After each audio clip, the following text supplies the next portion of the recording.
So we start this round of 16 with 6 English sides, and tonight we've lost 2 of 3 competing tonight. Manchester City just didn't get going in the right way, did they, with that red card after 20 minutes and conceding that penalty. It really was a mountain to climb then. Yeah, well, it was a huge task anyway to overturn the first leg, and I think they actually started well from an attacking point of view. They created chances, but then obviously defensively they weren't solid enough. They were letting Real Madrid get in behind them, get chances, and obviously the penalty, the red card, makes it almost impossible for them to get through. What did you make of the way that City set out tonight and attacked this one? Well, they had a plan, and obviously they didn't plan to have 10 men, and unfortunately that just changed everything. They worked tirelessly though, and they gave it everything. They created chances, which probably wasn't the expectation given they had 10 men. They fought hard. They just faced a team who, I would say, had more answers to the questions. Valverde's first tie, Vinicius tonight was brilliant, and those 2 players decided the game at the end of the day. And we say it time and time again, don't we? And John said it in his closing remarks there. Come the spring, Real Madrid step up. This is their competition. They know how to flourish. Yeah, we say it so many times, and there are more teams that have this kind of experience and history as well, which counts in these type of matches. But I think there were some. If you look at both matches, City has created so many chances. If you look at chances by itself, but gave away too many, and you cannot at this stage against players like this, allow yourself to give these chances away, because you will pay the price, and that's happened. Let's have a look at what turned out to be a pivotal, a seminal moment, really, that red card, and there was no doubt it was the right decision. Yeah, 100%. It was a great piece of play to start it all off, and you're thinking, keeping one side, he cuts inside in the shots, magnificent, but even the positioning to keep the play going. First touch and bang, you think it's entering the back of the net, and you see Bernardo edge his arm out. He's got his hands behind his back, but instinctively he's gone for the ball. But even asking for the offside, that tells about the spirit. Instead of making the run back, right?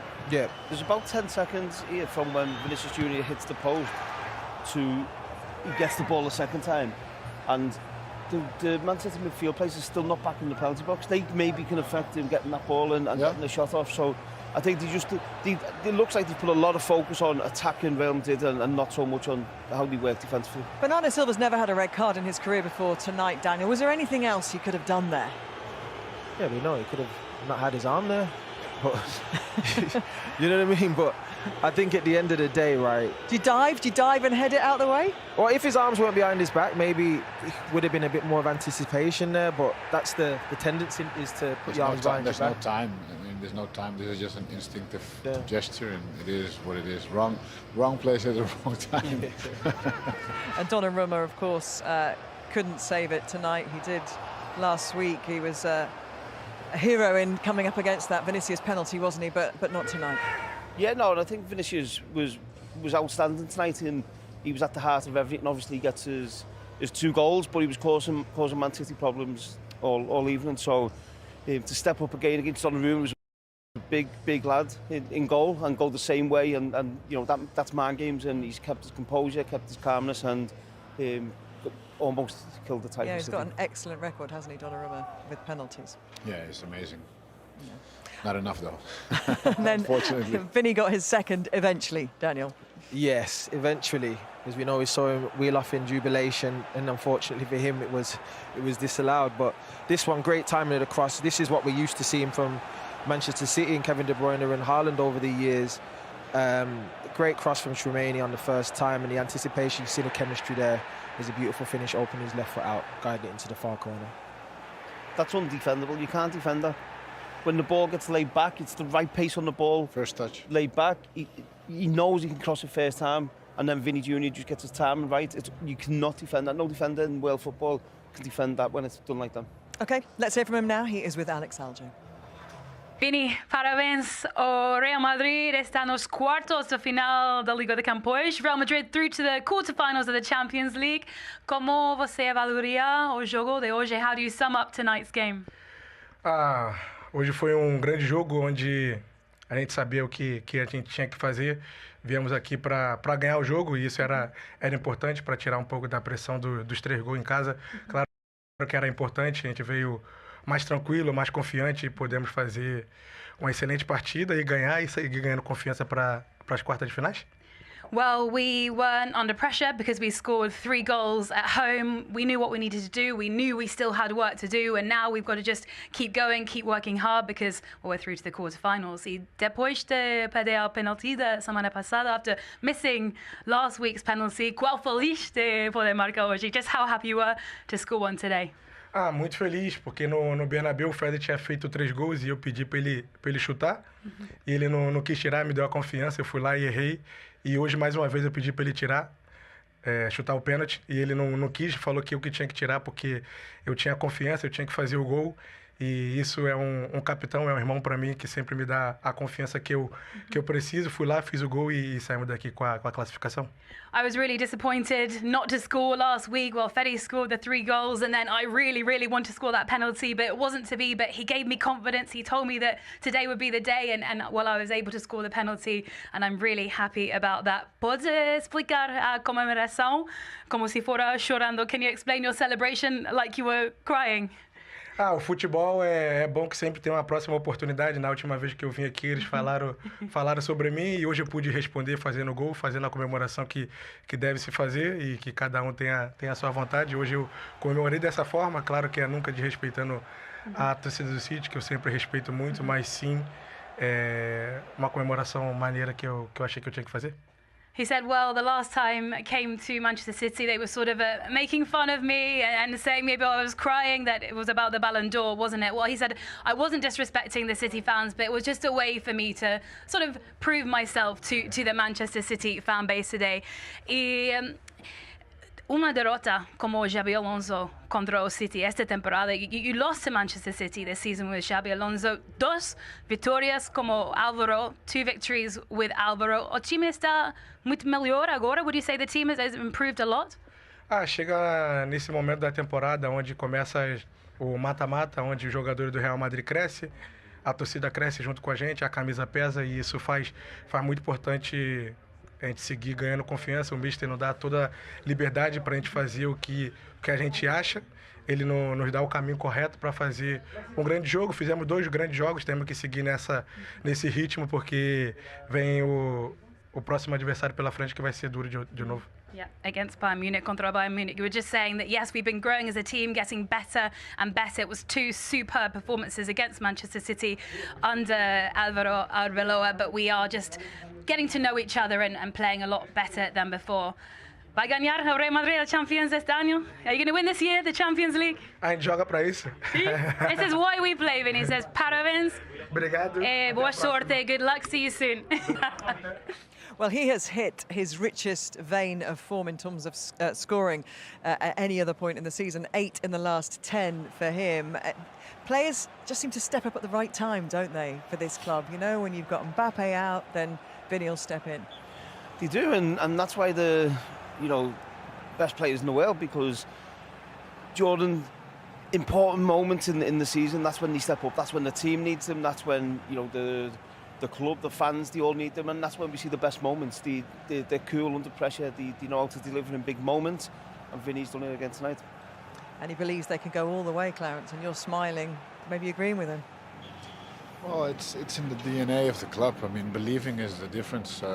Makes really a big difference. Many people don't really get when we say it, you need to believe, but when you really believe more than the opponent, you will see it in a match. You will see it in having that luck a little bit more than the opponent. And as we said, in this phase of the season, in Madrid, this is like home. 3 of the last 4 seasons, the team that has won this tie, as we know they play each other pretty much every season at the moment, has gone on to win the whole thing. So the omens are good for them. Are the omens a bit better, Daniel, for Erling Haaland? He's City's main man who's been on something of a drought by his incredible standards, but got going again tonight. Yeah, he got himself in the positions that we used to seeing him score goals, you know. He'll obviously be disappointed with his performance in the first leg, but I feel tonight he can come away feeling like, listen, man, I gave it everything. At least I was getting my chances the hardest part is to be in the areas and time everything right. You know, it's for him, he's set such high standards, you know, for such a long time. And I'm sure he'll be really disappointed because on another day, maybe he could have scored a couple and it could have looked a little bit different. But these are gilt-edged chances, you know, especially with 10 men. You've got to ensure all of them go in. But he'll be happy he scored, just disappointed and absolutely gutted that they're obviously not advancing. Came off obviously quite early, didn't he, as well, Wayne? I think that's with a nod to the weekend. Yeah, you'd imagine so.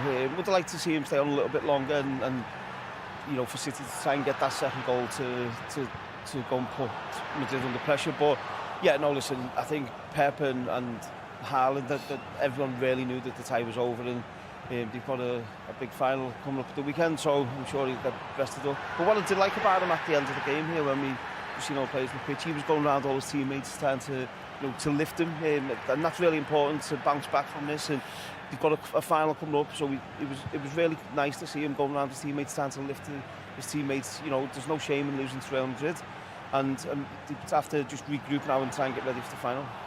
So Jeremy Doku came over and I gave you a bit of a hug there, Clarence. It was a good night for him again tonight. Yeah, and I think he will just get better and better in making his choices, when to do what, but dangerous player constantly. A bit like Vinicius, every time he has the possibility to do a 1v1, he takes it on. Even with two players, he takes it on. I think that he needs a little bit of mechanism now with his, let's say, teammates up front to find some more connection, which is normal because he wasn't always playing in the past, right? Yeah, and we know his qualities, you know what I mean? I think it is just the timing. That's the one thing I think from a striker's point of view, you always want to have that feeling of knowing exactly where your teammate's going to put the ball, where to position yourself, and the timing of that. With him, it's slightly unpredictable, but I think he's a really top player. Maybe can score more goals too. Like that, though, isn't it? It's easier said than done. I guess, you know, you want a winning momentum going into a final as well. And we look back to last season when Liverpool went out and in the last 16 phase to PSG and ended up losing the Carabao Cup. You would rather be going in on a victory? Yeah, of course, and I think momentum is huge at this stage of the season, and I think Clarence mentioned it earlier on, when you've got that momentum, which Arsenal have now at the minute, you see, well, they've had it most of the season, it gives confidence, and you get that feeling, that belief that you're not going to lose a game of football. But when you lose a game or you lose a couple of games and then you're knocked out of the Champions League, you're on the back foot in the Premier League, this game on Sunday becomes bigger, and then your confidence is a little bit thinking, oh, your memory thinks of the last two games, and it doesn't make it easy. Yeah, Daniel. I mean, yeah, I think for City now, you know, I think in that dressing room they're probably thinking we just need to make sure we lock in and get ourselves a trophy, man. Because I think the season, at the very beginning of the season, there was a very different feeling. I think as the season's kind of gone on, there's been a lot of different obstacles and pressures along the team. They've pushed Arsenal in the Premier League, and then you see a night like tonight, you know, it brings you on a downer. You need something to lift the place. We're not used to seeing City suffer, especially during Pep Guardiola's tenure. He's been fantastic, and they've been challenging and winning consistently. So this feels like a strange season for them, very different than they used to. So this weekend will be a chance for them to turn back to their old selves. They'll have to look back to some of those chances maybe in that first half, because Courtois, who came off obviously at half-time, was made to work, wasn't he? Yeah, he was, and Man City, as I said earlier on, Man City, they went at Madrid and they caused them problems. But Courtois, again, you look at his saves he's made throughout the two ties. This was incredible. This save is incredible, and he's such a good goalkeeper. And when you've got a goalkeeper behind you, if you're at the back four or back five, whatever you're playing, it gives you confidence and gives you belief that you're not going to concede. It makes it a lot easier for you to go out and defend. But City did break the defence down, but they just couldn't get past Courtois that many times, and I think he's probably the best keeper in the world.